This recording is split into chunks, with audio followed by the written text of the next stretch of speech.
Tetap bertahan walau hati sudah tak ingin adalah kegagalan besar dalam cinta. Jangan membiarkan keegoisan mereka menghancurkan kebahagiaanmu sendiri. Teman-teman yang penasaran banget dengan ceritanya atau mau mengintip profil penulis, yuk kunjungi platform di bawah, sudah kami tulis di link deskripsi. Dan jangan lupa subscribe, like, and comment YouTube kami juga, agar kami tambah semangat mengupdate video di YouTube. Terima kasih, wassalam.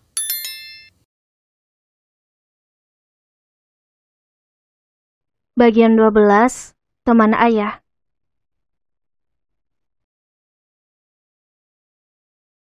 Sejak pulang dari perlombaan itu, perasaanku tak menentu. Aku tak pernah menyangka bertemu dengan mantan suamiku dan Miftah sekaligus. Bahkan aku tak menyangka mereka saling mengenal.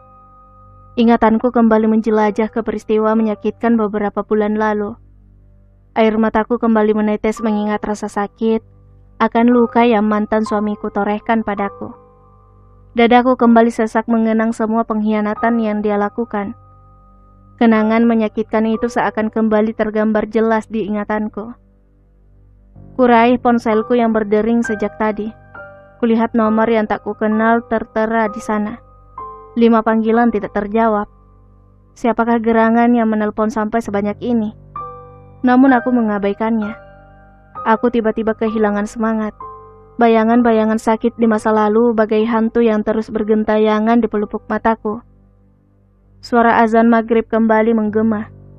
Dengan langkah gontai, aku mengambil air wudhu dan sholat. Aku berdoa semoga aku diberi ketenangan batin dan ketegaran hati. Entah mengapa peristiwa itu terasa baru saja terjadi, menyisakan trauma yang mendalam di hatiku.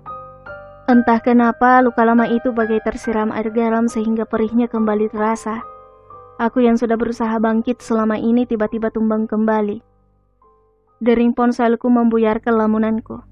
Aku langsung mengecek nomor yang masuk. Ternyata nomor itu lagi. Assalamualaikum, ucapku mengawali pembicaraan. Namun tak kudengar suara dari ujung sana. Tapi saat hendak kumatikan barulah dia menjawab salamku. Keningku mengerenyit mendengar suara itu. Suara yang sebenarnya tidak ingin kudengar lagi. Suara yang selamanya ingin aku kubur dalam-dalam di memori alam bawah sadarku. Dan berharap tak pernah muncul lagi. Waalaikumsalam, Nis. Sapanya kemudian. Aku hanya terdiam kaku. Kakiku lemas tak bertenaga. Tak tahu apa yang harus aku lakukan. Panas dingin kurasakan tubuhku mendengar kembali suara itu. Nis, aku ingin minta maaf padamu. Karena dulu aku tak sempat benar-benar minta maaf padamu. Maukah kau memaafkanku? Suara itu kembali mengusikku. Aku terdiam, tak ingin menjawabnya. Tak tahu apa yang harus aku katakan. Kurasakan tubuhku semakin tak berasa apa-apa.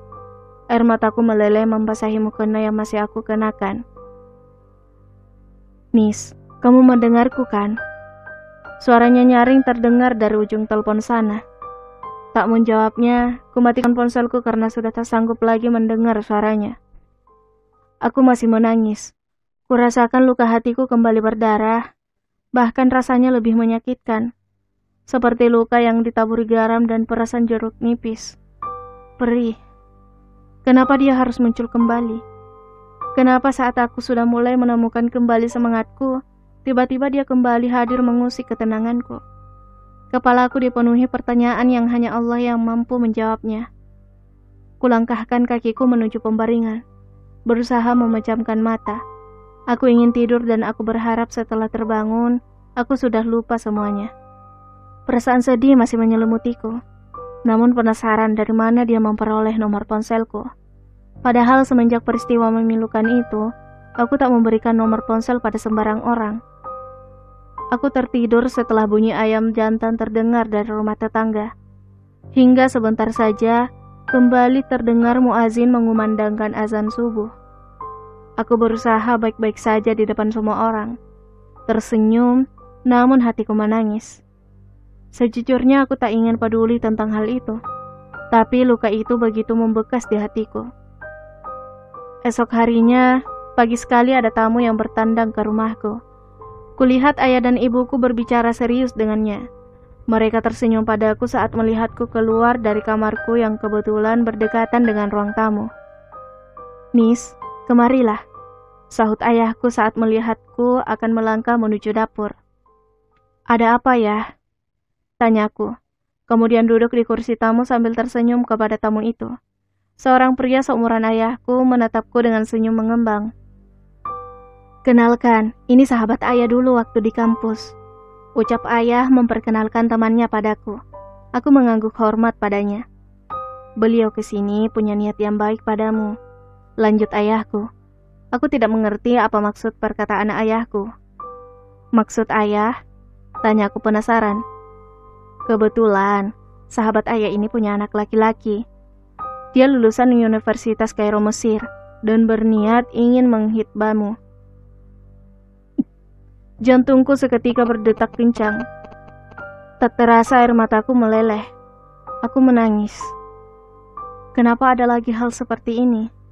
Di saat aku harus berjuang membalut lukaku yang masih ternganga. Apakah ayah begitu lelah menjagaku, sehingga secepat ini ia mengabarkan hal semacam ini?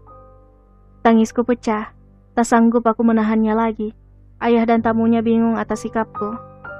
"Maafkan aku, ayah." "Pak," kataku setelah perasaanku agak tenang. "Saat ini aku belum siap. Walaupun aku sudah bercerai secara agama, tapi aku belum mengurus perceraianku secara hukum. Mohon beri aku waktu untuk menyiapkan diriku." Lanjutku terbata, masih terisak.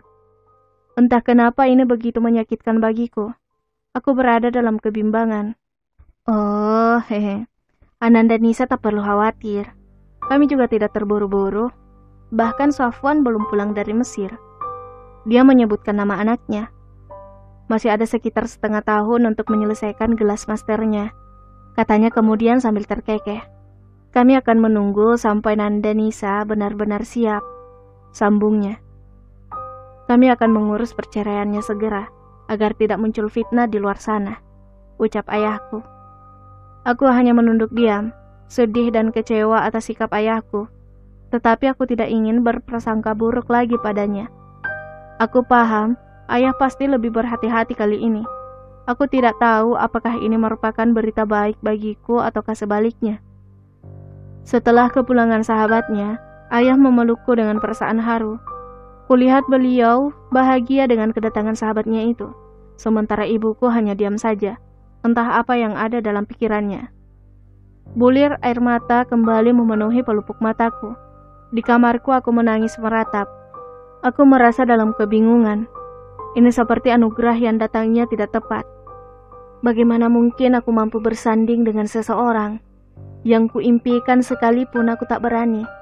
Aku ini siapa? Seorang janda dengan kisah rumah tangga yang begitu memilukan. Apakah dia bisa menerima semua itu? Di sisi lain, rasa traumaku akan pernikahan masih sangat membekas di hatiku. Rasanya sulit bagiku untuk kembali membina rumah tangga lagi. Akhirnya dengan pertimbangan yang cukup matang, aku minta izin pada kedua orang tuaku untuk berangkat ke pondok pesantren tempatku menimba ilmu dulu. Aku ingin minta nasihat pada kiai di sana. Walaupun dengan hati yang berat, kedua orang tuaku mengizinkan aku pergi. Aku ditemani Aska sahabatku, yang sekaligus sebagai pembina putri di pesantren tempatku mengajar. 5 jam perjalanan kami menuju pesantren yang kami tuju. Tiba di pesantren, aku disambut oleh kiai dan istrinya. Pak Kiai sudah tahu semua masalahku dari cerita ayahku pada beliau dan beliau memang ingin bertemu denganku. "Bu Nyai," begitulah kami memanggilnya, mengajakku beristirahat di kamar yang telah disediakan untuk para tamu yang sering berkunjung kemari. Aku merebahkan diriku di kasur bersama sahabatku. Mungkin karena kelelahan sehingga akhirnya aku tertidur. Esok harinya aku berjalan-jalan di sekitaran pesantren. Suasana keagamaan begitu kental. Para santri sholat duha berjamaah kemudian tadarus. Aku tersenyum mengingat masa laluku di pondok ini. Begitu banyak perubahan yang terjadi semenjak aku meninggalkan pesantren ini. Bangunan-bangunan kelas bertambah. Gedung laboratorium komputer juga sudah ada. Aku menuju kantin. Kutatap para santri sedang antri menunggu rantang mereka. Aku kembali tersenyum, mengingat bagaimana dulu tempat itu menjadi sangat romantis jika bertemu pandang dengan sang idola. Sangat lucu dan indah untuk dikenang. Miftah. Tiba-tiba aku teringat nama itu. Entah kenapa jika menyebut namanya, detak jantungku kembali berdegup tak beraturan. Ada rasa yang tak biasa saat mengingat namanya aku sebut. Astagfirullah. Aku baru ingat, tujuan utama aku berkunjung ke pesantren ini bukan untuk mengingat-ingat masa lalu.